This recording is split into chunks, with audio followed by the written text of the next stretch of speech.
Bonjour à tous et bienvenue à cette formation Les Rencontres Casio.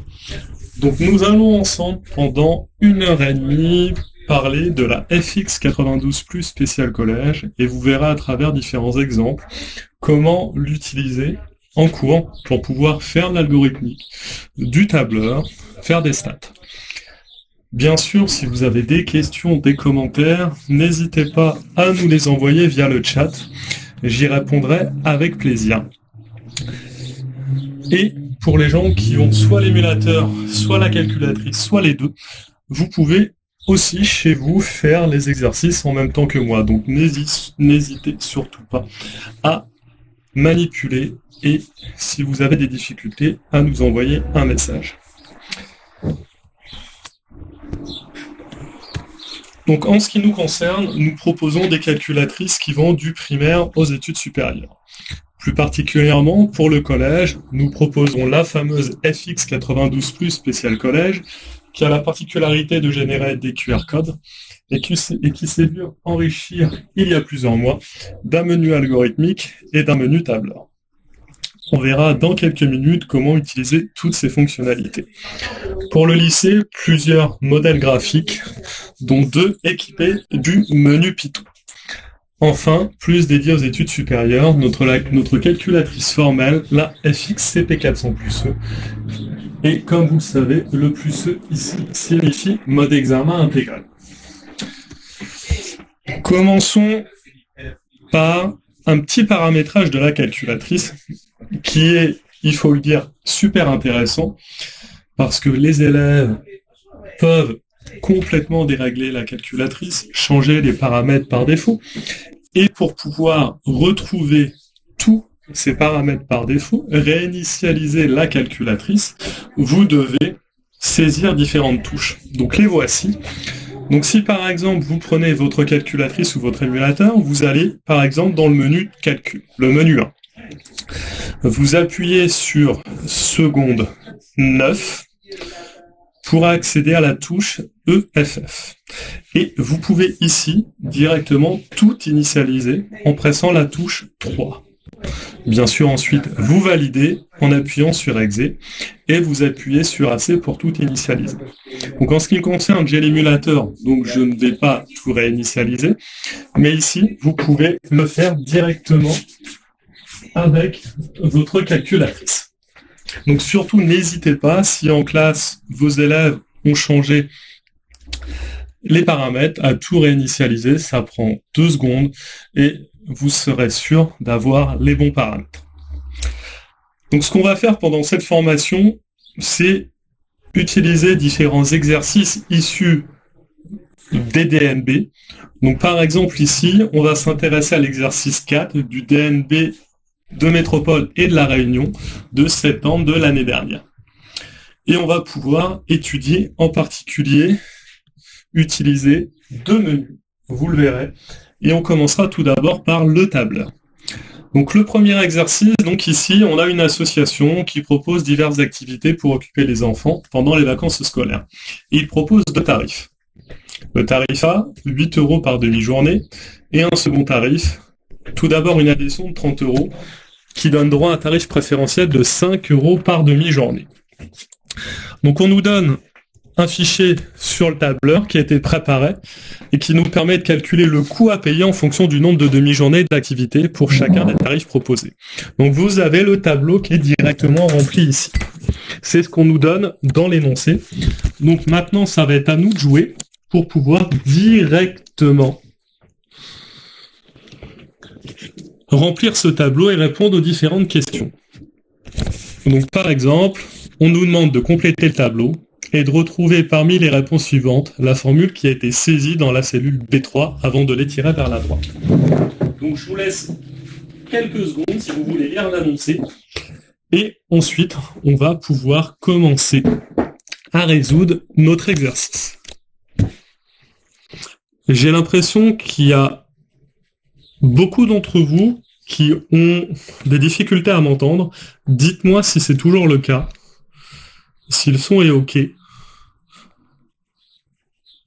Sinon, n'hésitez pas à me le dire et à me faire répéter les choses plusieurs fois. pour être sûr d'avoir le son et l'image. Donc j'ai l'impression que c'est bon pour la majorité d'entre vous. Donc dans ce cas-là, on va pouvoir continuer. Donc ici, on va pouvoir utiliser le menu tableur pour répondre à ces deux premières questions. Donc la première chose que l'on va faire, c'est de se placer dans le menu tableur. Donc on va appuyer sur la touche menu et se déplacer dans le menu 3, le menu tableur. Donc n'hésitez pas encore une fois chez vous à faire la manip pour pouvoir directement faire l'exercice.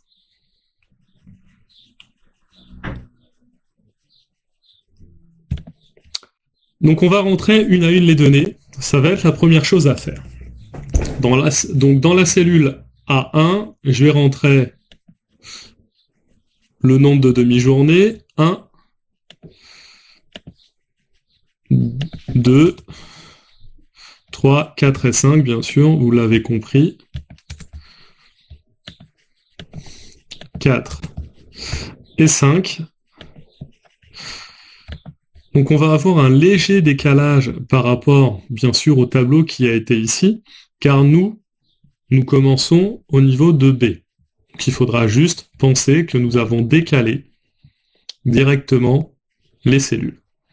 Ensuite, on fait la même chose pour le tarif A et le tarif B. Hop. Et on fait la même chose pour 2 demi-journées, 16 et 40. Donc on a fait la première partie du travail, c'est de remplir notre tableur avec les données de l'énoncé, avec les données existantes.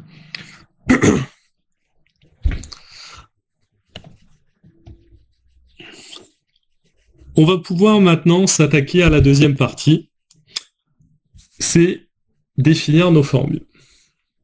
Donc l'intérêt du menu tableur, qui est disponible sur cette calculatrice, c'est qu'il est l'équivalent d'un tableur Excel.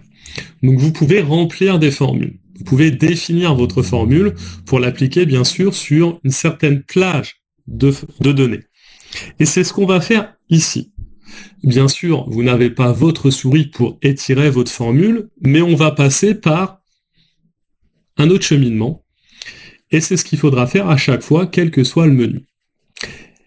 Et on va commencer par presser la touche Option, qui est la touche magique qui vous donne accès à toutes les instructions, toutes les bibliothèques d'instructions que vous pourrez trouver dans les différents menus. Que ce soit dans le menu algorithmique, dans le menu tableur, dans le menu stat. Tout ce que vous pourrez utiliser, vous le trouverez avec la touche Option. Vous le voyez ici, remplir formule. Si je descends, vous avez un copier-coller, tout supprimer, recalculer, le dollar. Donc vous avez accès ici à différentes instructions que vous pouvez bien sûr utiliser autant de fois que vous voulez. Vous n'obtenez pas ça avec la touche Option. Êtes-vous bien dans le menu tableur?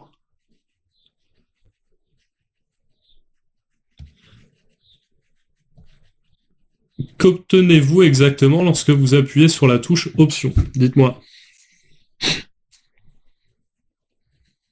Est-ce que vous pourriez mettre en quelques mots ce que vous obtenez concrètement? Ah, si vous obtenez comme moi, c'est parfait, désolé. Si vous obtenez comme moi, c'est tout à fait normal, c'est la logique. Si vous obtenez quelque chose de différent, c'est pas normal. Donc il faut bien voir. Vous obtenez $ et extraire. Ok, je comprends pourquoi. Est-ce que vous pouvez appuyer sur AC, s'il vous plaît? Appuyez sur AC une première fois, et normalement, vous rebasculez sur vos cellules. Exactement, AC, c'est l'équivalent d'exit. Je suis tout à fait d'accord, vous revenez à la page précédente, vous revenez à votre tableur initial. Une fois que vous êtes sur votre tableur, appuyez seulement une fois sur la touche Option. Et normalement, vous devriez avoir remplir formule. Ok, super. Si tout le monde est ok, on va pouvoir continuer. on va bien sûr utiliser la première fonctionnalité, c'est le remplir formule, en pressant 1. Une fois que c'est fait, on va pouvoir entrer deux informations. La première, c'est la formule. Donc, vu qu'ici, nous allons commencer par le tarif 1, je vous le rappelle, donc c'est 8 € par demi-journée. On va faire 8 fois la cellule C1. Donc, pour activer le C, vous appuyez sur alpha, puis vous appuyez sur cette touche et vous rajoutez le 1. Ici, je ne fais que lire l'énoncé. Je définis ma formule. Par défaut, le égal est déjà là, donc ça vous fait gagner du temps. Donc vous n'avez pas besoin de le mettre, la calculatrice le fait pour vous. Ensuite, vous appuyez sur exe pour valider la saisie et vous rentrez bien sûr, hop, la plage de la formule, alpha C, 2, et ça va jusqu'à E2. E2. Une fois que c'est fait, comme précédemment, vous validez la saisie en appuyant sur exe et vous validez une deuxième fois pour valider la totalité. Et là, roulement de tambour, j'ai bien rempli hop, mes différentes cellules pour le tarif A. Et vous voyez que la formule s'affiche elle aussi, lorsque vous allez bien sûr sur la cellule. Est-ce que c'est bon? Dites-moi si tout est OK, si vous arrivez à avoir les mêmes résultats que moi. Super! Ça a l'air d'être bon pour tout le monde. Ok, magnifique. Continuons. On a fait la formule, on a appliqué la formule pour le tarif A. Bah maintenant, on va faire la même chose pour le tarif B. Bien sûr, on va se placer directement en C3. Après, vous vous placez où vous voulez. Mais lorsque vous vous placez directement sur la cellule, vous allez directement commencer par le numéro de la cellule. Ici, C3. Donc vous n'avez pas besoin, comme je l'ai fait précédemment, de tout réécrire. Toujours la même chose, option, remplir formule. Vous définissez votre formule. Bien sûr, ici, elle va être différente. Donc c'est un abonnement de 30 € plus 5 € par demi-journée. Donc 5 fois C1. Vous validez en appuyant sur exe. Et ma plage de la formule, hop, c'est de C3 à E3, alpha, cos, et j'obtiens bien mon E3. J'appuie d'une première fois sur exe, une deuxième fois, et j'ai bien mes résultats. Donc vous voyez, en quelques minutes, on a réussi à remplir notre tableur, et surtout à répondre à la première question, ainsi qu'à la deuxième question de l'énoncé de cet exercice du DNB Métropole La Réunion. Donc, première question, on a complété ce tableau. Et si on répond à cette question, on voit bien que la formule, c'est, hop, 30 plus 5 fois B1. C'est la réponse D. Est-ce que tout est OK pour vous avant qu'on passe à la suite de l'exercice? OK, super, magnifique. OK, parfait. C'est top. Si vous avez tous réussi à obtenir les résultats, je vous dis bravo. Et dans ce cas-là, on peut continuer. Oui, tout à fait, la touche option varie selon le menu de départ. Si vous êtes dans le menu tableur, vous allez avoir, par exemple, ici, remplir formule. Si vous allez dans le menu algorithmique, vous aurez des instructions liées au déplacement, par exemple. Si vous allez dans le menu stade, vous pourrez faire des calculs de moyenne, de quartile, par exemple. Donc c'est vraiment dépendant du menu où vous êtes. Vous le verrez dans quelques secondes. On va le faire à chaque fois pour les différents exemples. On aura différents menus à utiliser et vous verrez la différence quand on va presser la touche option. Ok, continuons l'exercice. Dans la suite de l'exercice, on a 4 questions. Donc on va considérer ici 2 fonctions, f et g, qui donnent les tarifs à payer en fonction du nombre de x de demi-journée d'activité. Bien sûr, ces fonctions se basent sur ce qu'on a fait juste avant. f de x sera égal à 8x pour le tarif A, g de x égale à 30 plus 5x pour le tarif B. Et on nous demande quelle est la fonction qui traduit une situation de proportionnalité? On n'a pas forcément besoin d'une calculatrice pour répondre à cette question. Donc je vais vous laisser chez vous répondre à cette question. Vous pouvez, si vous voulez, mettre la réponse sur le chat. Mais ce qui va nous intéresser surtout, c'est les questions 4, 5 et 6. Où on nous demande, sur le graphique de l'annexe 2, donc, qui est fourni en annexe, de représenter la fonction g et de représenter aussi sur le même graphique la fonction f. Et grâce à cela, graphiquement parlant, nous allons pouvoir déterminer le nombre de demi-journées d'activité pour lequel le tarif A est égal au tarif B, mais aussi, pour un budget de 100 €, on pourra déterminer le nombre maximal de demi-journées auxquelles on peut participer. Bien sûr, ici, on le fait graphiquement, mais on pourra le faire aussi via le calcul. À ce niveau-là, il n'y a vraiment aucun souci. Ok. On peut y aller. Commençons à répondre à ces questions. La première chose que l'on va faire, c'est de configurer la calculatrice pour pouvoir avoir la possibilité de définir deux fonctions. Donc pour cela, je me place dans n'importe quel menu. Je suis dans le menu tableur, je reste dans le menu tableur. Je fais seconde menu pour accéder à la configuration de la calculatrice. Seconde menu. Ensuite, je fais défiler les différentes bibliothèques et j'essaie de trouver quelque chose qui est lié à mon menu. Mon menu s'appellera tableau. C'est le menu que je vais utiliser par la suite qui me permet d'avoir des tableaux de valeurs. Donc j'appuie sur 3 tableaux. Et vous voyez, je peux choisir deux choses, soit une fonction f de x, soit deux fonctions f et g de x. En ce qui nous concerne, on va choisir 2. On a fait le plus important, on a fait le réglage. Donc ce qu'on va faire maintenant, c'est de se déplacer dans le menu tableau, toujours en appuyant sur menu, je me place dans le menu 4, le menu tableau. Je vais pouvoir rentrer les différentes fonctions. 8x, j'appuie sur exe pour valider. 30 plus 5x, j'appuie sur exe pour valider. Ensuite, on me demande la plage du tableau. Donc x va varier par exemple de 0 à 15 par pas de 1. Donc vous voyez, rien n'est figé. Vous pouvez toujours tout faire évoluer comme vous le voulez, que ce soit les fonctions ou que ce soit les plages du tableau ainsi que le pas. Si vous avez validé trop vite, vous appuyez sur AC. Hop, je vais le faire. Vous appuyez sur AC, vous revenez sur f de x, et ainsi de suite. Et vous pouvez tout modifier au fur et à mesure. Est-ce que vous m'entendez tous? Ok, super.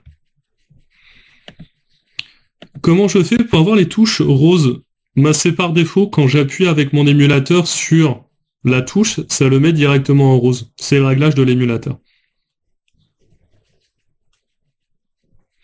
Dites-moi si ça va trop vite, je peux aller plus lentement. N'hésitez pas à me faire répéter plusieurs fois, il n'y a vraiment aucun souci. Si vous voulez que je réexplique une fois, 2 fois, 3 fois, n'hésitez pas. Je suis là pour ça. Est-ce que c'est bon pour le moment? Est-ce que je vais trop vite ou est-ce que c'est bon? Dites-moi si vous voulez que je reprenne une explication.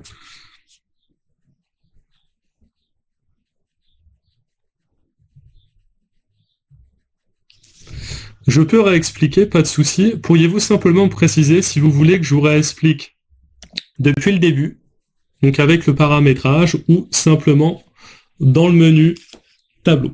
Dites-le moi.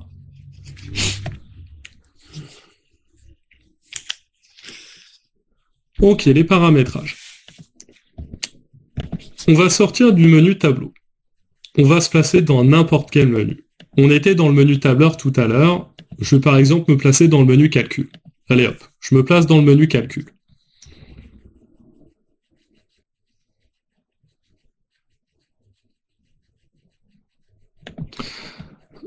Donc, une fois que c'est fait, je veux accéder aux paramètres de ma calculatrice.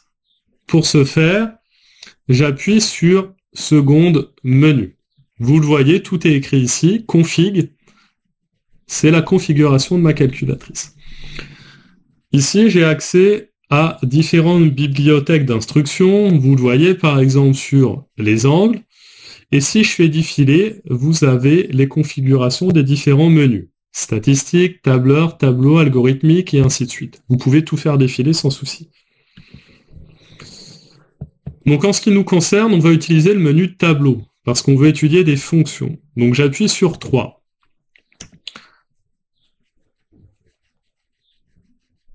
Le menu config reste le même quel que soit le menu choisi. Tout à fait. À ce niveau-là, c'est quelque chose qui est récurrent. Peu importe où vous vous placez, la config restera toujours la même. Les paramètres, de la config resteront les mêmes, quel que soit le menu. Une fois que vous êtes arrivé ici, fonction de l'exercice que vous avez, soit vous allez définir une fonction, soit deux. En ce qui nous concerne, on a deux fonctions, donc j'appuie sur 2. Je viens de paramétrer correctement mon menu. Est-ce que c'est bon pour le moment? Les gens qui voulaient que je reprenne l'explication, est-ce que c'est bon pour vous? Ok, super. Si ça vous va, tant mieux, on va pouvoir continuer dans ce cas-là. Super. Ensuite, il va falloir rentrer les différentes fonctions. Donc pour cela, j'appuie sur menu, j'accède à la liste des menus et je vais dans le bon menu, le menu tableau, qui est en position 4. Ensuite, je rentre les fonctions, tout ce qu'on m'a donné dans l'énoncé. Là, pour l'instant, je n'invente rien. Je rentre mes fonctions, f de x est égal à 8x. J'utilise bien sûr le x qui est ici, cette touche, et 30 plus 5x pour ma deuxième fonction. J'appuie à chaque fois sur exe. Une fois que c'est fait, je définis la plage de mon tableau. Donc x va varier ici de 0 jusqu'à 15 par exemple, et par pas de 1. Après, si vous voulez mettre un pas de 0,5, de 2, vous pouvez. C'est vous qui voyez. Pour ma part, je préfère mettre un pas de 1. Après, rien n'est figé. Faites comme vous voulez. Une fois que c'est fait, vous appuyez sur exe. Et vous accédez directement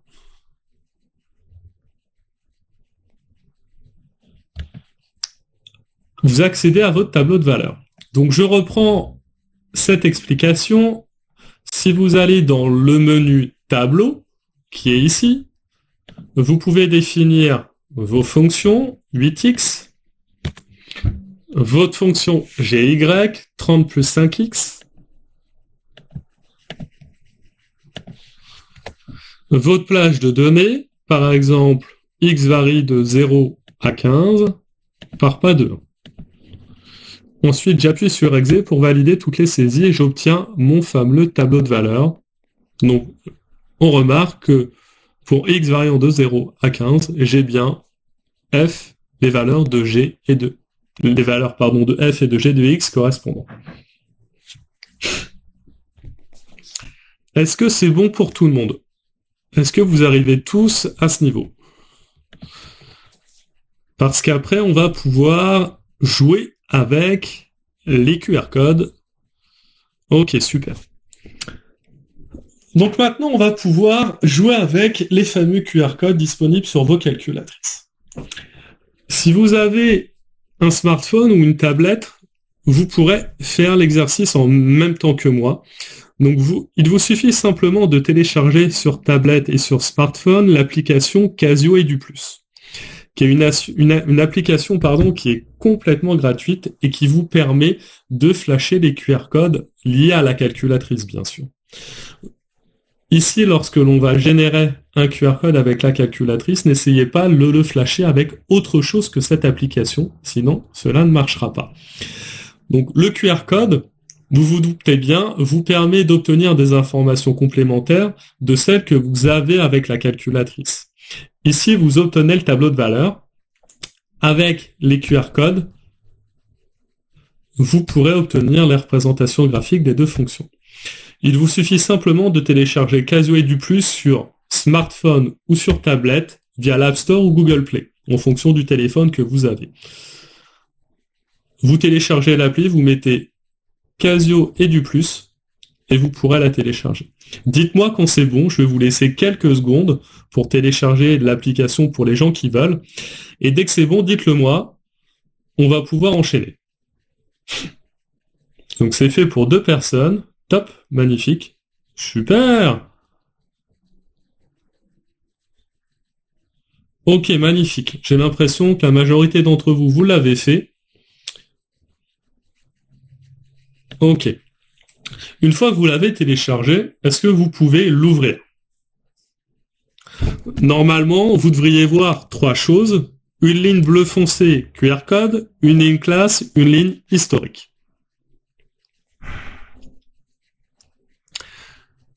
Ici, on va mettre de côté pour l'instant le téléphone. On va reprendre la calculatrice.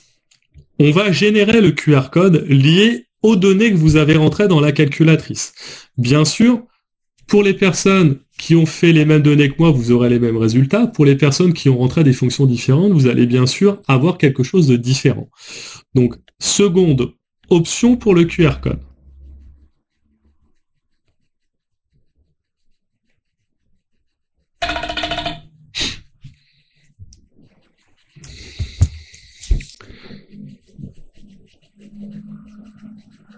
Ici, vous avez directement généré votre QR code. Et si vous flashez le QR code avec l'application Casio Edu+, on va avoir des informations complémentaires. Donc, si vous regardez votre application, il va falloir appuyer sur la partie QR code en bleu foncé. Lorsque vous appuyez dessus, vous avez une fenêtre qui s'affiche avec une croix au milieu et c'est ici qu'il va falloir flasher le QR code. Pour générer votre QR code, vous appuyez sur seconde option.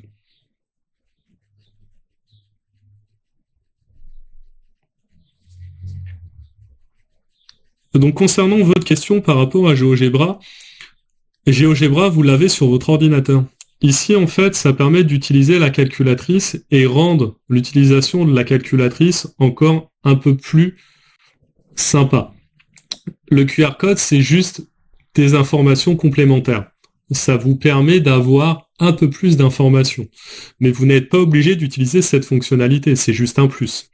Et vous verrez dans quelques minutes que l'application Casio Edu+ vous permet, entre autres, de créer des classes. Et créer des classes, ça vous permettra, par exemple, dans le cas d'un devoir maison, de faire envoyer directement les données. Vos élèves pourront vous envoyer toutes les données.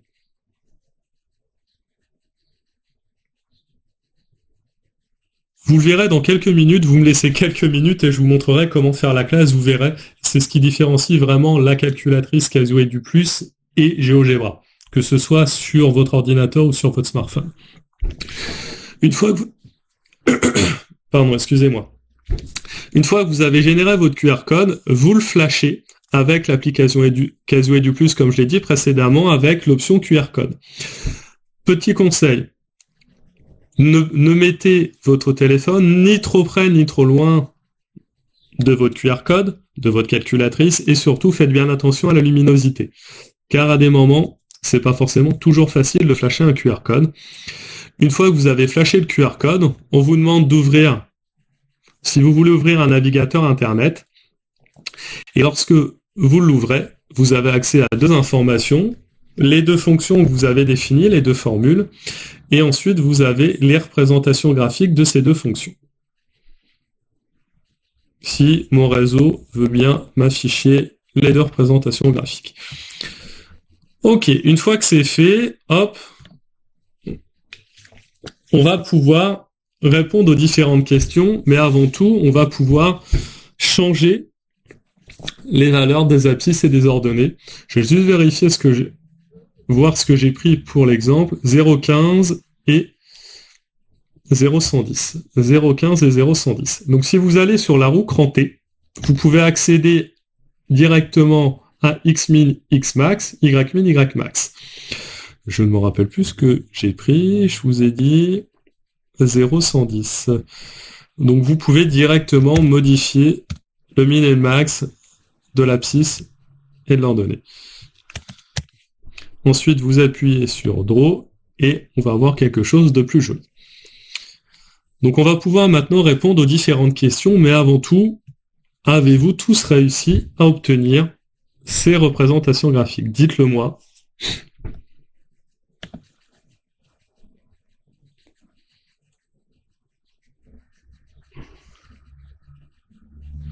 Pour avoir un QR code, hop, vous vous placez sur votre menu, sur votre tableau de valeur, vous appuyez sur seconde option.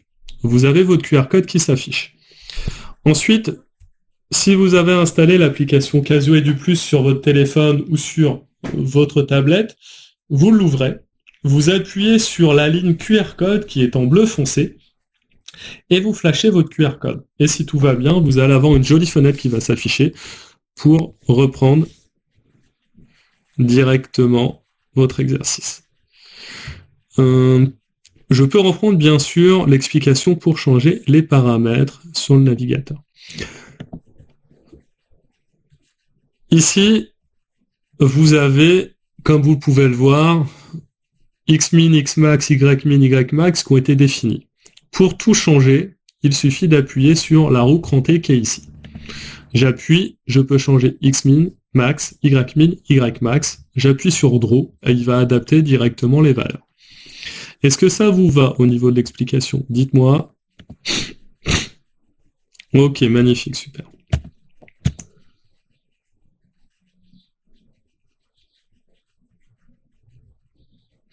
Oui, si vous zoomez avec les doigts, c'est le cas, je suis tout à fait d'accord, vous allez directement modifier les réglages que vous avez rentrés. Dans mon cas, j'ai un ordinateur qui n'est pas tactile, donc je n'ai pas ce problème. Mais si vous avez votre téléphone, il faut bien sûr faire attention lorsque vous essayez de zoomer ou dézoomer avec vos doigts.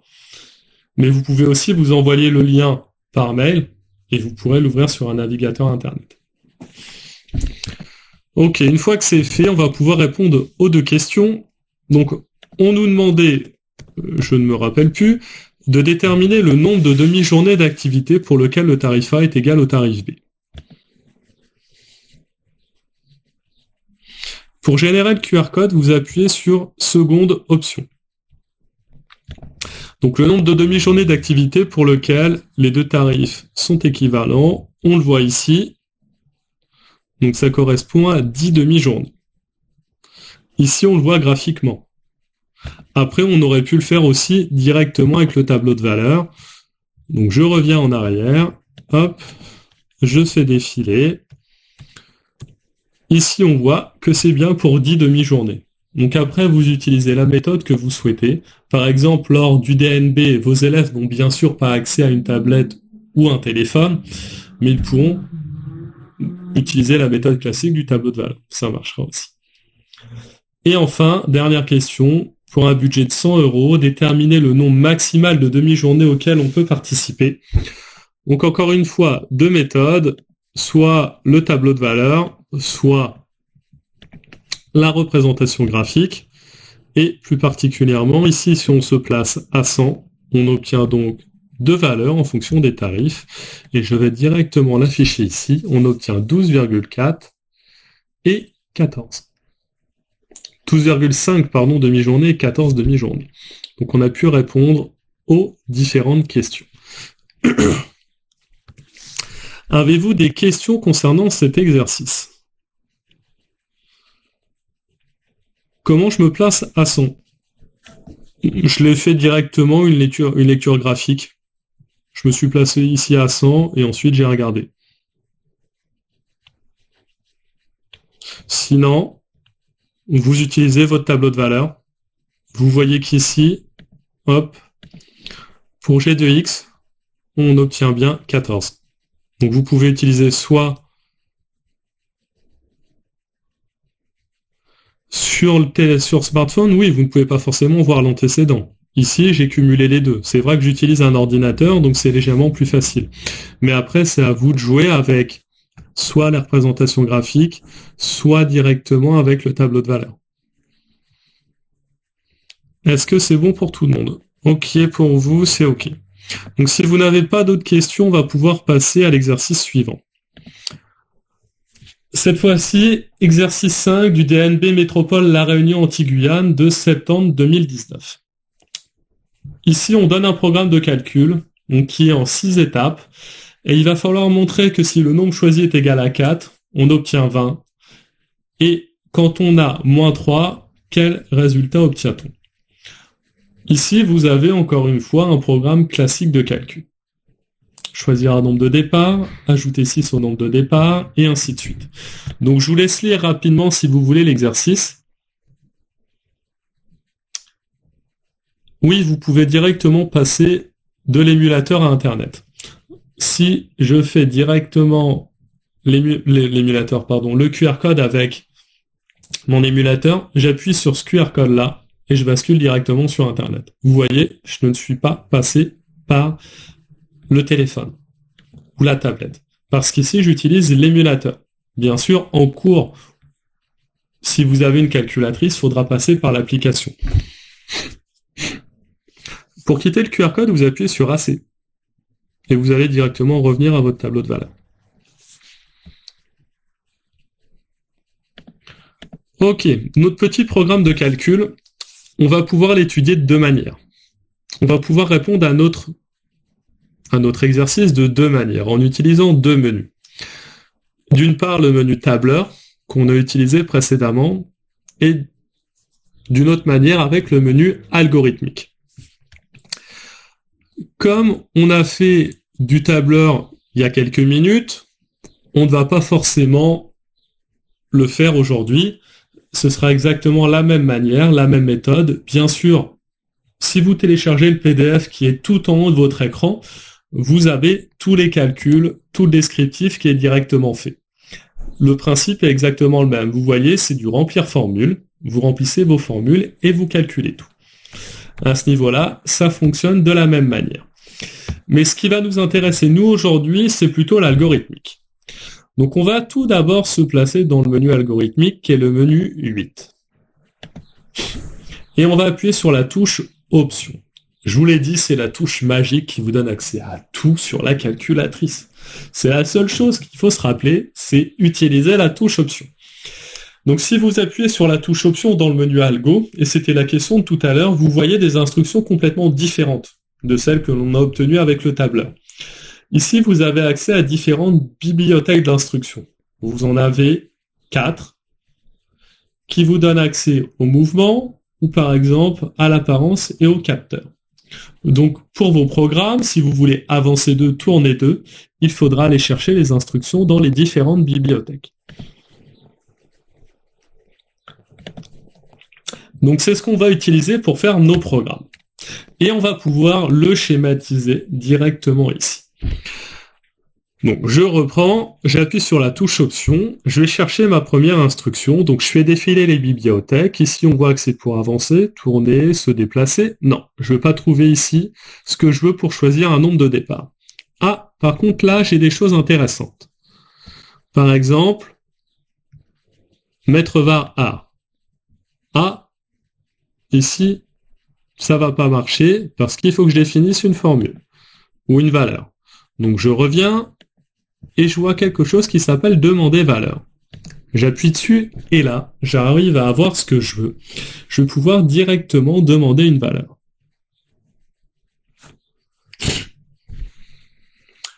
Lorsque vous appuyez sur Options, vous n'avez plus que le 1. Est-ce normal? Est-ce que vous pouvez me préciser ce que vous appelez le 1?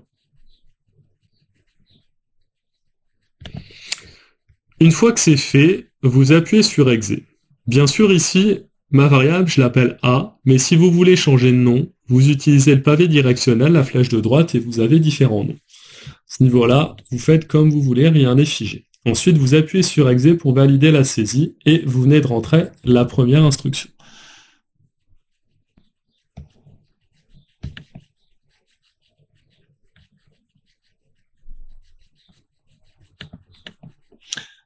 Est-ce que vous êtes sûr d'être dans le bon menu? Est-ce que vous pouvez complètement sortir de là où vous êtes en appuyant sur AC? Vous appuyez sur Menu, placez-vous directement dans le menu 8 et vous appuyez sur la touche Options. Normalement, lorsque vous basculez directement dans le menu Algo, on vous demande directement d'appuyer sur Options. Dites-moi si c'est bien le cas. Ok, ensuite on va faire exactement la même chose. On choisit un nombre de départ dans l'étape 1. Dans l'étape 2, on ajoute 6 au nombre de départ. Donc toujours la touche option. Je me déplace dans la bonne bibliothèque et cette fois-ci, je vais utiliser mettre var A. Et je vais pouvoir définir ma formule. Donc 6 plus A. Donc comme pour le tableur, pour les lettres, j'appuie sur alpha A. Je valide directement en appuyant sur exe et ensuite je choisis ma variable que je vais appeler B. Je valide en appuyant sur exe.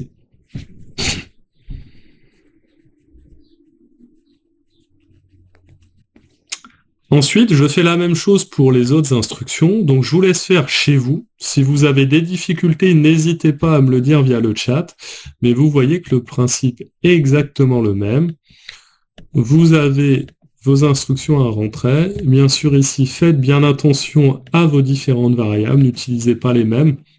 Au moins, vous serez sûr d'avoir quelque chose de cohérent. Et on va pouvoir, hop, B fois D, réussir à faire nos calculs. Vous voyez que pour l'instant, je ne suis que le programme qui a été décrit dans l'énoncé. Je ne fais rien d'autre. Oula, si je fais le mauvais truc, ok. Et une fois que vous avez saisi le D plus 30, on va pouvoir continuer ensemble avec le reste des instructions.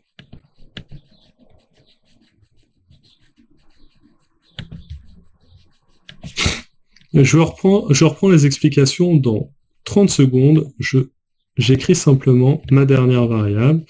Si j'y arrive, 5, c'est mieux. Ok. Donc ici, pour les gens qui reveulent les explications depuis le début, on va recommencer à partir de la touche option. Est-ce que vous pouvez toucher la touche option? Lorsque vous appuyez sur la touche option, vous avez accès aux différentes bibliothèques d'instructions. Et on va les utiliser pour écrire le programme qui est proposé dans l'énoncé du DNB, dans l'exercice 5. Donc la première chose que je dois faire, c'est faire l'affectation de variables. Donc ici, je vais avoir ma variable A, et je vais, après, lorsque je vais exécuter mon programme, directement rentrer manuellement cette valeur de A. Je fais défiler les bibliothèques, et je regarde ce qu'on me propose. On a une instruction, c'est mieux si j'utilise ce terme, demander valeur. C'est exactement ce que je vais utiliser. Si j'appuie sur 4, je peux demander une valeur, donc je vais définir ma variable, par exemple A, B, C, D, etc. Une fois que c'est fait, j'appuie sur exe pour valider la saisie. Et l'instruction va directement s'importer. Et je vais faire exactement la même chose pour les autres commandes. Toujours option. Cette fois-ci, vu que je veux ici avoir ajouté 6 au nombre de départ, je vais aller dans mettre var A. Je définis ma formule, 6 plus A. J'appuie sur exe et directement modifier la variable. Une fois que c'est fait, vous appuyez sur exe.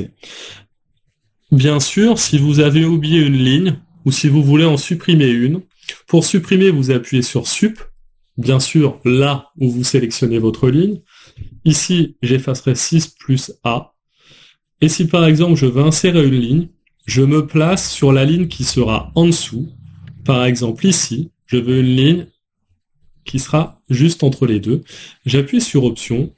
Je vais faire n'importe quoi, c'est juste pour vous montrer. Avancer de 2 pixels, peu importe, et vous voyez qu'elle s'insère directement entre les deux lignes. Et ensuite, je peux supprimer. Est-ce que c'est bon? Est-ce que j'ai répondu à toutes les questions?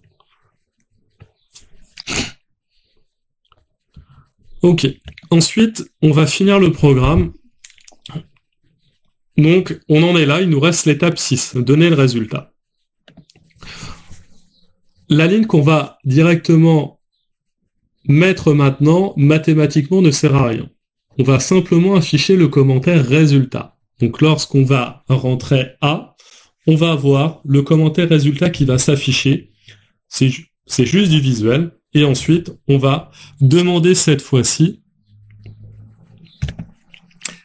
Ensuite, l'affichage du résultat. Donc tout d'abord pour le commentaire, option, je fais défiler et j'ai un truc qui s'appelle commentaire. J'ai 4 possibilités, ici je choisis résultat.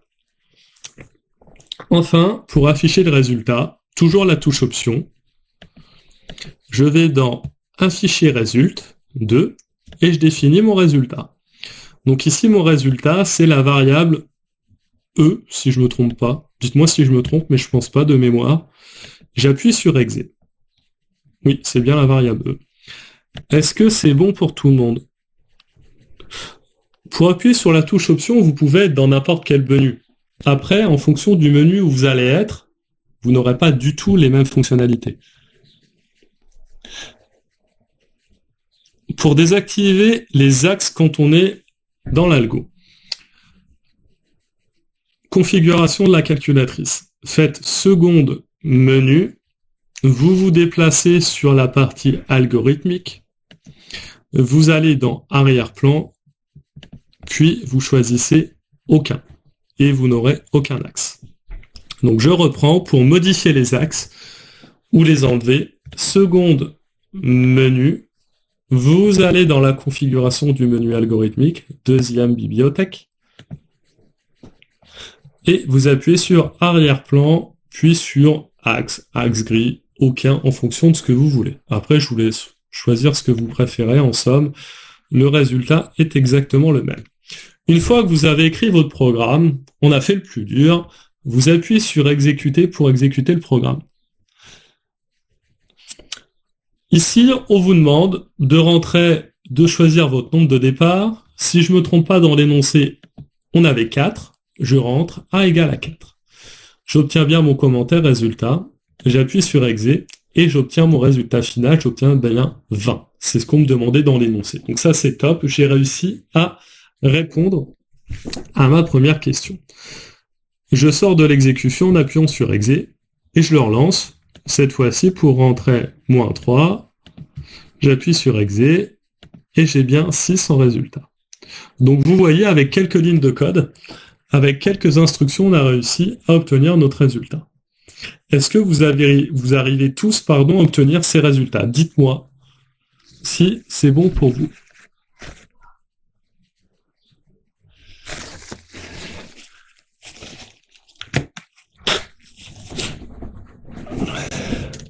Donc j'ai vu 2 questions, si je ne me trompe pas.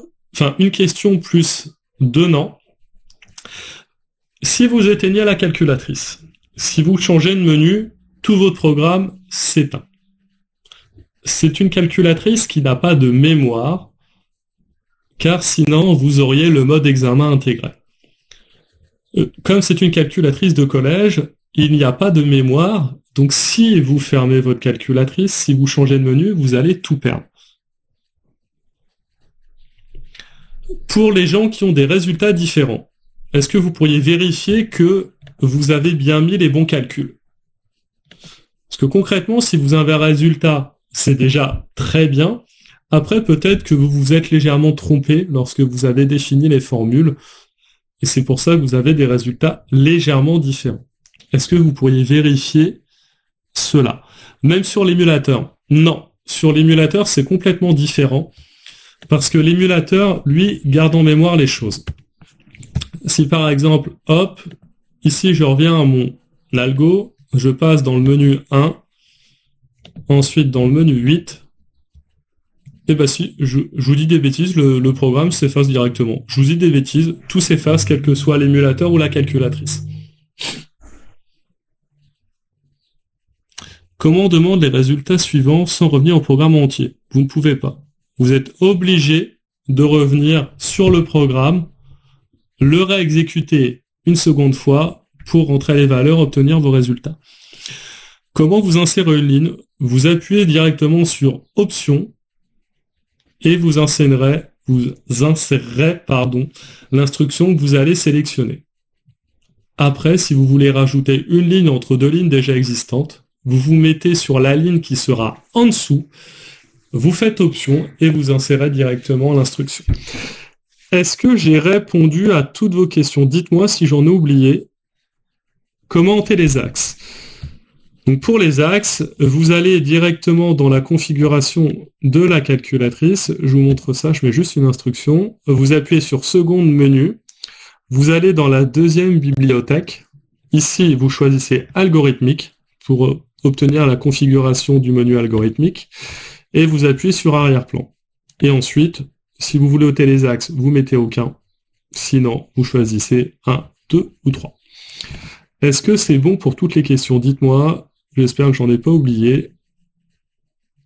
Ok, magnifique. Si c'est bon, on va pouvoir enchaîner. Le temps passe très vite.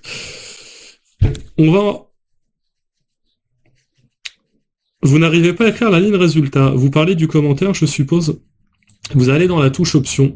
Vous allez dans la troisième bibliothèque et vous choisissez commentaire. Donc ici, ça n'a rien à voir avec du calcul. C'est vraiment un commentaire qui va être écrit. Donc vous choisissez commentaire, puis 4 résultats. Comment exécuter le programme? Vous appuyez sur Exé directement.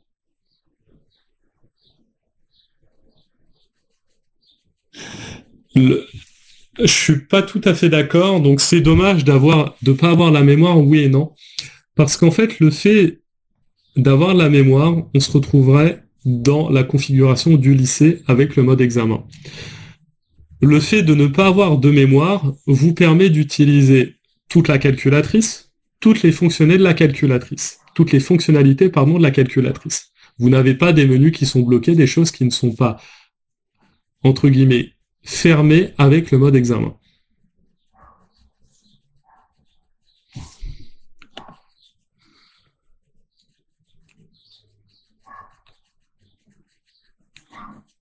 Vous pouvez bien sûr avoir les détails de chaque calcul. Il faudra juste mettre à chaque fois, hop, afficher résultat.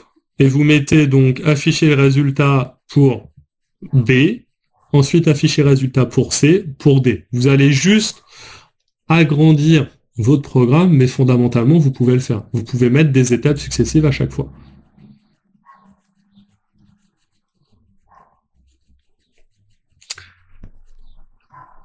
Ok, continuons. Donc, comme je vous disais précédemment, deuxième méthode, le tableur. Donc, je vais vous laisser chez vous, si vous voulez bien, directement étudier cette partie-là. Et on va enchaîner avec deux choses. Tout d'abord, l'exercice 4 du DNB Centre étranger de juin 2018, où on va faire des stats. Donc, je vais vous laisser lire l'énoncé, mais fondamentalement, c'est pas très important. Donc, on vous donne une série stats. Vous voyez ici différents nombres. Non, le programme sera complètement effacé si vous éteignez la calculatrice. Le fait d'éteindre ou de changer de menu efface complètement les données de la calculatrice. Ok. On a notre série... Oula, pardon, excusez-moi, je suis en train de bégayer. On a notre série stats. Et on va calculer l'étendue de la série, déterminer la médiane et calculer la moyenne en kilogrammes par rapport à cette série stat. Donc vous voyez, on va faire des calculs basiques. Ce qu'on va faire, c'est directement de se placer dans le menu stat. Donc concernant votre question, on a possibilité de faire des blocs, tout à fait. Par contre, vous n'avez pas de possibilité de faire une fonction. Ici, c'est du quasi équivalent Scratch. Vous n'êtes pas en Python, donc vous ne pourrez pas définir une fonction. Si vous voulez faire des blocs, par exemple avoir une indentation comme en Python, si vous allez par exemple faire une boucle répétée, hop, je fais strictement n'importe quoi, c'est juste pour vous montrer. Excusez-moi, je suis allé trop vite. Répéter une boucle. Vous voyez ici que c'est indenté, c'est décalé. Donc vous êtes bien ici dans un bloc. Ici, tout fonctionne en bloc fonctionnel. C'est exactement le même principe que Scratch.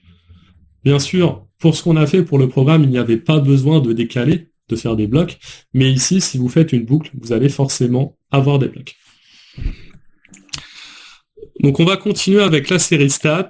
Hop, on va se placer dans le menu stat. Hop. Et on va directement choisir une variable. Mais j'ai oublié de faire un truc très important. C'est le paramétrage de votre menu statistiques. Donc comme pour le menu tableau, où l'on avait réglé une ou deux fonctions, on va faire la même chose pour les effectifs. Activer ou non les effectifs. Donc je me place dans n'importe quel menu, j'appuie sur seconde menu, toujours le même principe. Vous voyez que tout fonctionne de la même manière. Je me place dans le menu stat et je choisis d'activer les effectifs.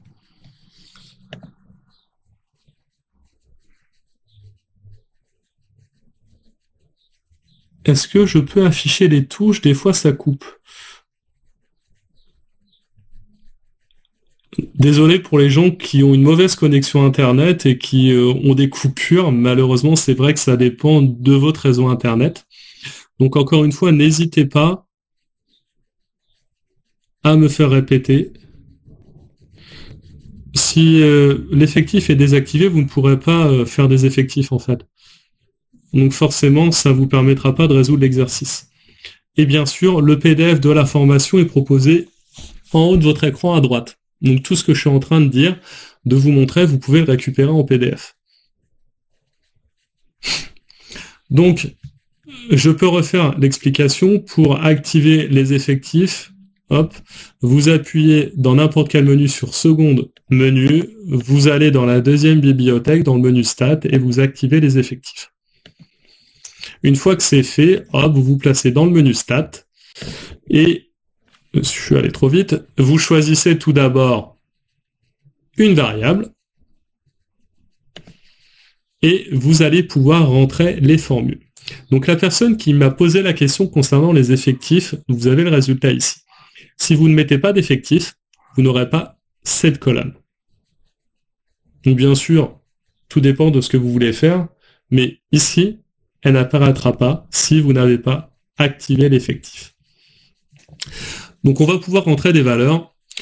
Donc pour gagner du temps, on ne va pas afficher, on ne va pas mettre toutes les valeurs. C'est activé par défaut, je suis tout à fait d'accord avec vous.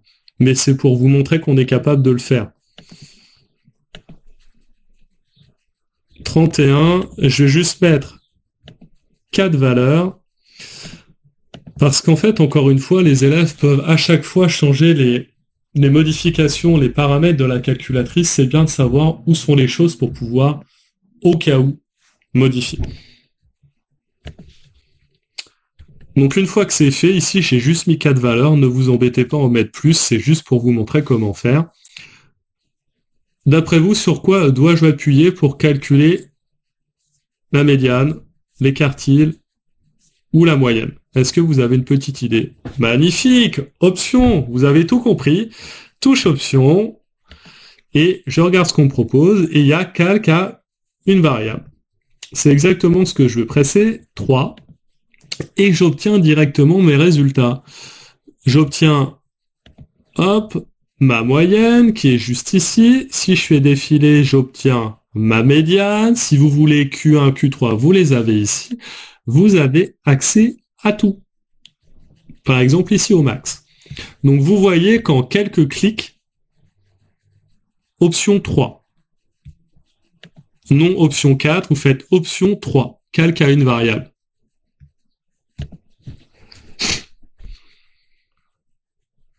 C'est exactement le même principe que sur la graphique, le fonctionnement est vraiment très similaire.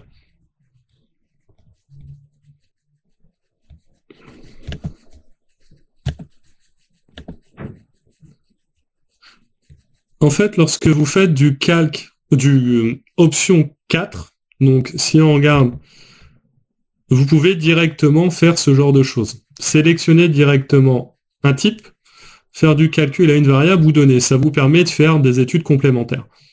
Sauf qu'en fait, il m'a sorti, bon, il m'a tout effacé, donc oui. Donc ça vous permet d'avoir, en fait, de faire d'autres calculs et d'avoir des informations complémentaires. Est-ce que vous arrivez tous à m'entendre? Parce que j'ai l'impression que certains d'entre vous, vous n'arrivez pas à m'entendre. Ok. Donc si c'est bon, on va pouvoir continuer. Donc ici, on vient de faire des stats. On va faire un dernier exercice sur l'algorithmique et on va pouvoir faire des classes. Donc vous aurez ensuite un dernier exercice qu'on ne fera pas. Encore une fois, n'hésitez pas à télécharger le PDF pour pouvoir directement le faire chez vous. Ce dernier exercice est très intéressant, vous permettra de faire de l'algo, des programmes de tracé et aussi d'utiliser l'option classe de l'application Casio Edu+. Cette fois-ci, exercice 4, DNB de Nouvelle-Calédonie de décembre, il y a 2 ans. On va tous se placer dans le menu Algo. Vous l'avez compris, c'est le menu 8. Et on va pouvoir regarder l'énoncé. On nous donne un programme qui est ici, au niveau de la question 1. Et on nous donne aussi 3 figures, 3 dessins. Donc, que va tracer ce programme? Vous vous doutez bien qu'avant d'y répondre, on va directement faire l'algo. Ok, donc je me place dans mon menu Algo, Options. Je vais juste revenir ici. On va donc mettre le stylo en position d'écriture, faire une boucle, donc faire un bloc, faire une boucle que l'on va répéter 6 fois, et dans cette boucle, nous allons avancer de 50 pas et tourner dans le sens des aiguilles d'une montre, dans le sens horaire d'un angle de 60 degrés. Pour l'instant, je ne fais que lire l'énoncé. Donc au niveau de mon programme, je fais la même chose, stylo écrit, ma boucle, option, toujours la même chose, je fais défiler mes bibliothèques pour trouver mes instructions, répéter, 6 fois, exé. Vous voyez, à l'heure actuelle, je ne fais qu'écrire ce que je trouve dans mon énoncé. Est-ce que c'est bon pour les 2 premières instructions ou est-ce que je vais trop vite? Dites-moi, sinon je reprends l'explication sans problème. Ok, si c'est nickel, c'est parfait. Dans ce cas-là, continuons. Ensuite, je vais avancer de 10 pixels. Donc, je vais avancer d'un certain nombre de pas et je vais tourner dans le sens horaire de 60 degrés. Donc, la petite différence entre Scratch et la calculatrice, c'est qu'ici, on ne va pas avoir des pas, mais des pixels. Mais c'est vraiment équivalent. Et bien sûr, compte tenu de la taille de l'écran, va falloir adapter pour pouvoir tracer la figure dans l'écran. Donc ici, on va avancer de 10 pixels.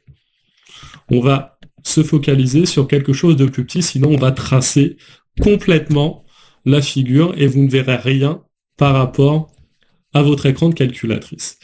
Et ensuite, option, tourner 2, et je tourne d'un angle de moins 60. Vous allez me dire, mais pourquoi moins 60? C'est marqué 60 degrés, je tourne ici de moins 60. Pourquoi? Parce qu'ici, excusez-moi, je suis allé trop vite, au niveau de Scratch, vous tournez dans le sens horaire, vous tournez dans le sens des aiguilles d'une montre. Au niveau de nos calculatrices, vous pouvez le voir ici, on tourne dans le sens anti-horaire, on tourne dans le sens inverse des aiguilles d'une montre. Donc bien sûr, il va falloir que j'adapte mon angle pour pouvoir tracer la bonne figure.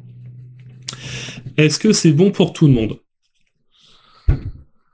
Une fois que c'est fait, vous appuyez sur Exé pour exécuter et vous allez avoir votre tracé. Ok, super.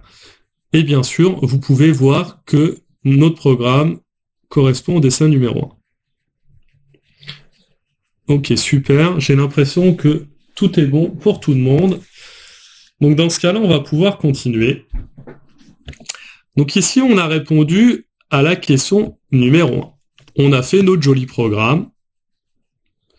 Et c'est vraiment intéressant de pouvoir faire de l'algorithmique avec une calculatrice. D'une part, car quand vous êtes en cours, vous n'êtes pas obligé de vous battre avec vos collègues de maths, de physique chimie, de français, d'anglais pour accéder à la salle informatique. Vous pouvez directement le faire avec la calculatrice. Et vos élèves, c'est ce qui est le plus important, peuvent tester leur programme lors du DNB, lors des épreuves de maths. Car c'est très bien de faire de l'algorithmique sur papier. Je suis tout à fait d'accord, c'est la base, c'est fondamental. Mais pour ma part, je trouve aussi très intéressant de pouvoir exécuter le programme pour voir ce que ça va donner. Vérifier si le résultat est cohérent.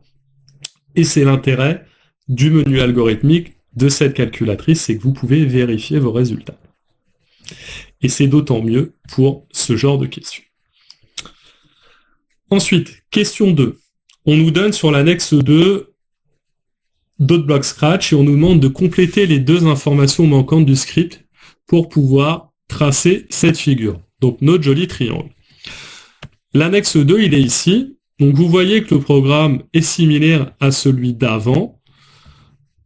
Stylo en position d'écriture, répété un certain nombre de fois, on avance d'un certain nombre de pas, on tourne un certain nombre de degrés. Est-ce que vous pouvez me dire ce qu'on va avoir comme résultat ici et ici pour pouvoir tracer, hop, cette figure? Est-ce que vous avez une petite idée? Dites-moi, envoyez-le moi, directement sur le chat. 3 et 120, 3 et moins 120, ok, 3 moins 120.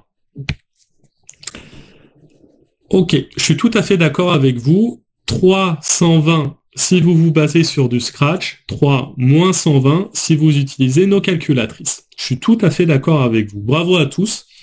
Vous voyez concrètement, ici, vous avez simplement besoin de modifier 2 lignes.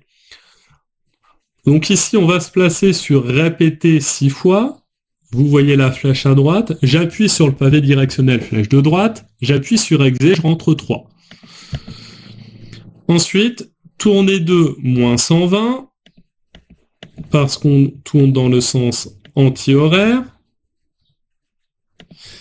Et je suis tout à fait d'accord avec vous, c'est Rikiki, d'où l'intérêt de modifier le nombre de pixels. Ne mettez pas avancé de 10 pixels, mais mettez plutôt 20 pixels, je suis d'accord avec vous. Et là, vous allez avoir quelque chose de plus grand. Vous pouvez passer à 25, 30, après c'est à vous de tester. Pour l'exemple, pour l'exercice, moi j'étais resté sur 20 pixels. Est-ce que c'est bon pour tout le monde? Est-ce que vous avez réussi à tracer ce fabuleux triangle? Ok, super. Avez-vous des questions avant qu'on continue sur la dernière question d'exercice? Oui, je suis tout à fait d'accord, c'est super cool pour les élèves. Ça permet de faire quelque chose de très pédagogique et de pouvoir vraiment exécuter les programmes, ce qui est pour ma part quelque chose de super cool. Ok, dans ce cas-là, on va faire la dernière question. On va complexifier un peu directement les programmes. Votre zone de pixels, donc au niveau des largeurs, au niveau de la longueur, au niveau de l'axe X, si vous voulez, vous êtes à 80 pixels, 80 de l'autre côté, donc vous êtes à 160. Et pour Y, je ne m'en rappelle plus pour tout vous dire, j'ai un petit trou de mémoire. N'hésitez pas à nous envoyer un mail sur education-france@caseo.fr et je retrouverai la réponse parce que là j'ai un petit trou de mémoire.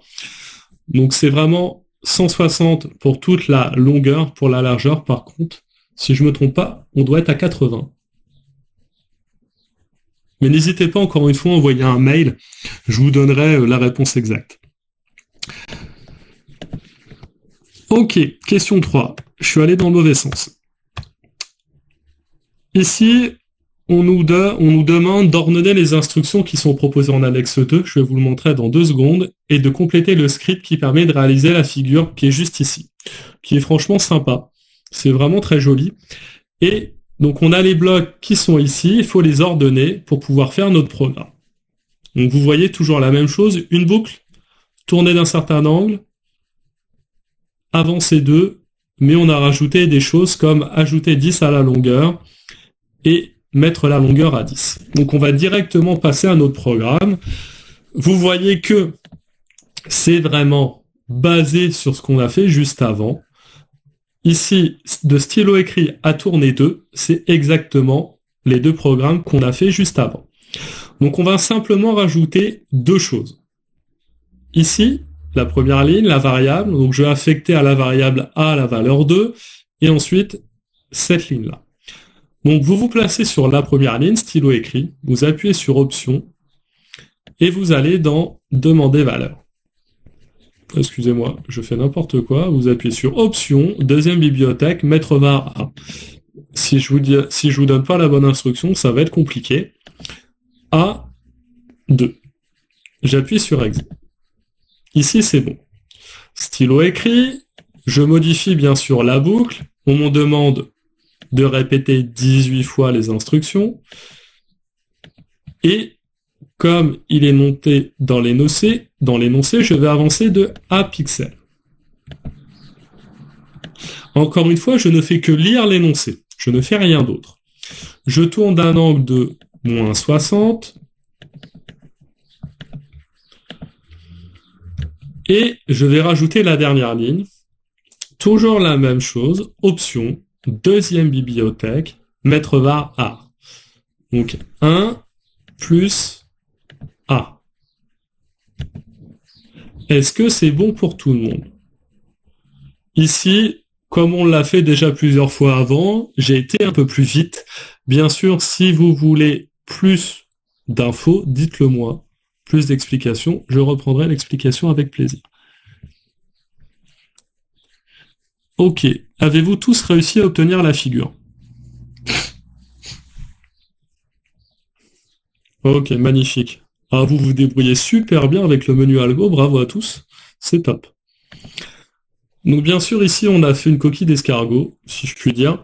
Vous pouvez faire des figures plus complexes, bien sûr, vos programmes vont eux aussi être plus complexes. Si vous voulez tracer des fleurs, des bonhommes de neige, des sympas de Noël, vous faites comme vous voulez. Il suffira simplement de choisir les bonnes instructions. Je vous montrerai tout à l'heure comment obtenir des choses plus complexes que vous pourrez télécharger directement sur notre site casio-education.fr. Pour conclure cet exercice, on va faire quelque chose via l'application Casio Edu+, qui est vraiment super intéressant. C'est la classe virtuelle. On va directement, revenir à notre programme et faire seconde option pour générer notre QR code. Vous vous doutez bien qu'on va obtenir le bloc Scratch correspondant lorsque vous flashez le QR code. Donc vous avez votre programme proprement dit et votre bloc Scratch correspondant au programme. Pour insérer une ligne, vous vous placez là où vous voulez l'insérer, vous appuyez sur la touche Option, vous choisissez l'instruction et elle s'insérera automatiquement. Pour sortir de la boucle, si vous voulez sortir de la boucle répétée 18 fois, vous passez une ligne, puis une seconde ligne. Vous voyez que vous n'avez plus l'indentation, vous n'êtes plus décalé. Donc si par exemple ici je fais n'importe quelle instruction, peu importe, je ne suis plus indenté, je suis bien sorti de la boucle. Ok, donc ici, je vais juste ranger ça. Vous avez votre bloc Scratch et votre programme. Donc vous pouvez ensuite comparer. Mais ici, votre bloc Scratch, c'est une image. Vous ne pouvez pas le télécharger, l'implémenter dans Scratch, etc. Ça reste juste une image. Sur l'appli, vous avez juste besoin d'appuyer sur la flèche pour revenir en arrière. Vous avez une flèche qui est tout en haut à gauche. Et ça vous permettra de sortir de l'appli. De revenir en arrière, pardon. Donc une fois que vous avez généré votre QR code, on va le mettre de côté. Et on va utiliser la deuxième fonctionnalité qui est disponible sur votre application Casio Edu+, c'est la partie classe qui est en bleu clair. Si vous allez dessus, vous avez la possibilité de créer une nouvelle classe en appuyant sur le plus tout en haut à droite. Vous pouvez créer votre propre classe, vous lui donnez un nom, vous pouvez mettre aussi un descriptif de la classe. Mais vous pouvez aussi utiliser une classe qui a déjà été faite. Et c'est ce qu'on va faire maintenant. Je me suis placé dans la place de l'enseignant et vous allez vous placer à la place des élèves. En tant qu'enseignant, j'ai créé une classe, j'ai appuyé sur le plus au niveau de mon application en haut à droite. J'ai créé une classe qui s'appelle DNB. Donc, lorsque j'ai créé ma classe, j'ai généré un numéro de la classe et aussi un QR code. C'est très important. On va ouvrir ma classe. Je vais vous montrer à quoi elle ressemble. J'ai déjà des élèves, des enseignants bien sûr, qui ont fait l'exercice avec moi la semaine dernière. Et vous voyez, par exemple, Paul, Vienne, Martial, Lanzen ont fait des choses, Stéphanie, et vous voyez que différents profs ont fait des choses. Bientôt les vacances, donc très bien. Donc il y a des enseignants qui ont de l'humour. Vous voyez ici différents programmes, Nadège, Fabienne, etc. Ce qu'on va faire, c'est que vous allez pouvoir, vous, chez vous, rajouter directement vos données à celles qui sont déjà existantes sur la classe. Donc, est-ce que vous pouvez revenir dans l'application Casio Edu+, vous vous placez sur classe, la deuxième ligne. Si vous allez sur classe deuxième ligne, vous avez un bandeau tout en haut, vous avez une flèche, classe, et tout à droite, vous avez un plus. Est-ce que vous les voyez? Ok, super. Et donc c'est ici qu'il faudra appuyer sur ce plus pour créer votre classe. Mais vous, ce que vous allez faire, c'est utiliser l'application, aller dans classe, mais vous allez scanner le QR code de ma classe. Donc c'est ce que vos élèves devront faire. Donc pouvez-vous scanner directement avec l'appli le QR code qui est juste ici. Vous scannez directement sur votre ordinateur, ça va marcher. Je le fais en même temps que vous scannez le QR code et on vous demande si vous voulez enregistrer la classe, il faudra s'exécuter. Et on vous dit que la classe DNB est enregistrée. Est-ce que c'est bien le cas? Dites-moi.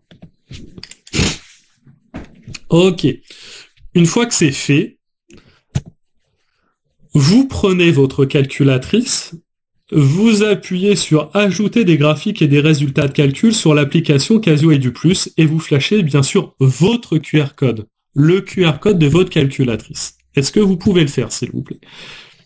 Une fois que c'est fait, vous allez pouvoir renseigner un nom, et ensuite vous validez. Dites-moi quand c'est fait, je mettrai à jour ma page, et normalement, j'aurai vos résultats qui vont apparaître.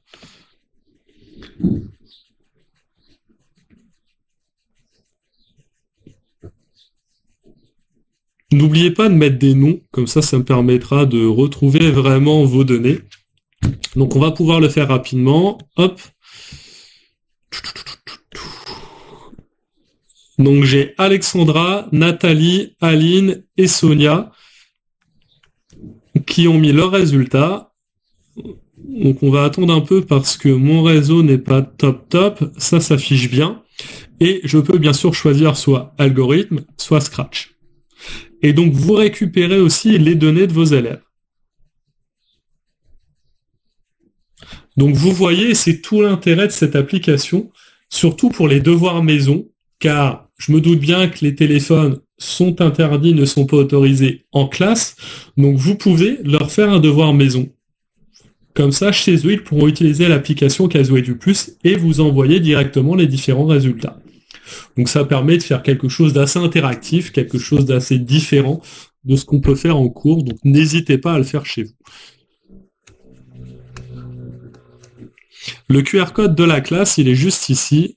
Hop, je l'entoure. Donc vous flashez le QR code de ma classe et ensuite vous flashez le QR code qui est sur votre calculatrice. Dites-moi quand c'est bon, je vais rafraîchir ma page. Pour supprimer une classe, vous n'avez pas réellement besoin de la supprimer dans le sens où vous pouvez cumuler vos classes directement et vos vieilles classes en fait vont passer entre guillemets aux oubliettes toutes seules. Mais vous ne pouvez pas proprement dit les effacer. À partir du moment qu'elles sont enregistrées, vous les gardez.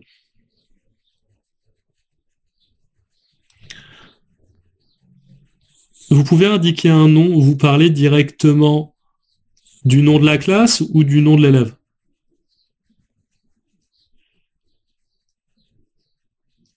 Et la classe qu'on vous propose d'afficher, c'est la classe du prof alors. Tout à fait, c'est vous qui générez vos classes en fait. Vos élèves, eux, ne récupèrent que votre classe. Vous générez votre QR code, vous générez votre QR code, vous créez votre classe, ce que j'ai fait en amont de cette formation. Vous le donnez à vos élèves, le QR code, et eux, ils vont flasher ce QR code. Mais ça reste votre classe. C'est vous qui avez la main dessus. Le nom quand vous envoyez le fichier. Donc en somme, vous pouvez directement le mettre. Donc vous flashez, vous mettez directement votre classe, ensuite vous ajoutez des graphiques et des données, et si vous regardez, vous avez partagé le graphique ou le résultat de calcul, et vous avez un endroit où c'est marqué nom. Donc vous mettez surnom, pardon. Donc vous mettez directement vos noms. Prénom, vous mettez ce que vous voulez en somme. Après, c'est vous qui voyez.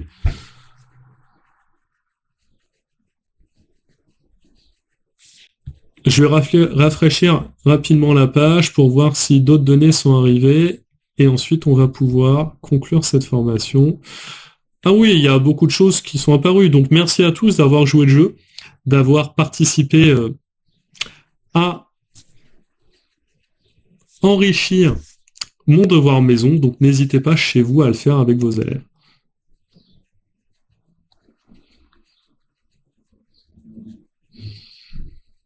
Ok, bien sûr, à un moment, vous allez arriver à saturation. Si vous avez 150 élèves qui vous envoient des résultats, à un moment, ça va forcément être limité. Après, je ne peux pas vous dire exactement le nombre, mais si c'est pour un devoir, une classe de 30 élèves, vous le ferez largement, car ici, je suis au moins, je pense, à 50 personnes minimum. Est-ce que c'est bon pour tout le monde ? Est-ce que c'est bon pour tout le monde ? Ok, super. Donc n'hésitez pas encore une fois à refaire ou faire les différents exercices qui vous sont proposés ici. Donc comme j'ai pu le faire pour cette formation, vous pouvez animer vos cours avec nos émulateurs. Donc on propose des émulateurs, que ce soit pour notre calculatrice de collège, mais aussi pour nos calculatrices graphiques et notre calculatrice formelle. Donc n'hésitez pas à aller sur notre site si vous voulez une licence gratuite pour l'émulateur de votre choix, que vous pourrez installer directement sur votre ordinateur. Et les émulateurs sont aussi disponibles sur une clé USB. Vous avez l'émulateur de la calculatrice de collège et les émulateurs des deux calculatrices graphiques sur cette clé USB qui est compatible Windows. Donc n'hésitez pas à regarder toutes les informations sur notre site casio-education.fr. Donc n'hésitez aussi surtout pas à aller visiter notre site web classpad.net qui vous donne accès, qui vous donne la possibilité de créer des contenus pédagogiques. Donc vous pourrez créer vos exercices, vos contenus avec cette application. Donc n'hésitez pas encore une fois à aller y faire un tour. Bien sûr, la clé USB émulateur n'est disponible que pour les modèles français. Donc ce n'est pas le cas pour les modèles belges. Autre information concernant les offres d'aide à l'équipement, donc comme chaque année, donc nous proposons pour toute recommandation d'une calculatrice Casio, qu'elle soit exclusive ou non, de vous équiper donc d'exemplaires du modèle que vous recommandez, ainsi que des émulateurs sur clé USB. Cette offre d'aide à l'équipement concerne principalement des calculatrices graphiques et la calculatrice formelle, mais si vous voulez aussi faire la demande, vous pouvez toujours essayer donc de nous envoyer un mail et de voir s'il est possible de faire quelque chose. Bien sûr, cela est valable pour la France et pour la Belgique. Donc l'émulateur est valable pour un poste. Si vous l'installez sur votre ordinateur, bien sûr avec votre clé USB, vous la mettez sur autant d'ordinateurs que vous voulez. Parce que tout est lié à la clé USB.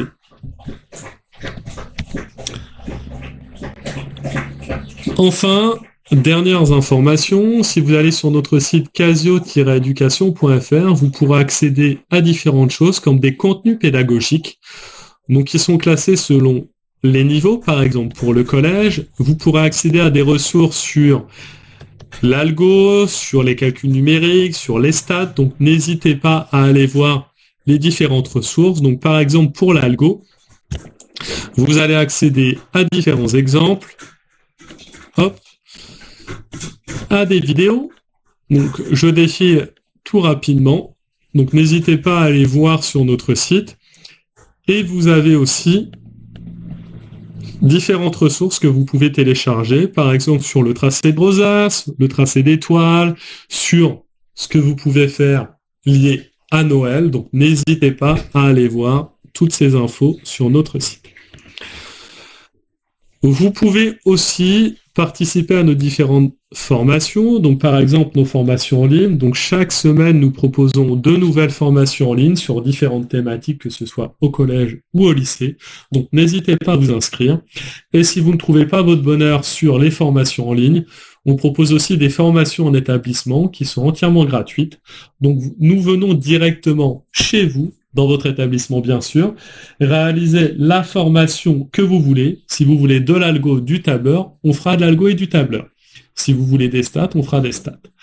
Donc il faut simplement au minimum 5 enseignants. De mathématiques, de physique-chimie, c'est comme vous voulez.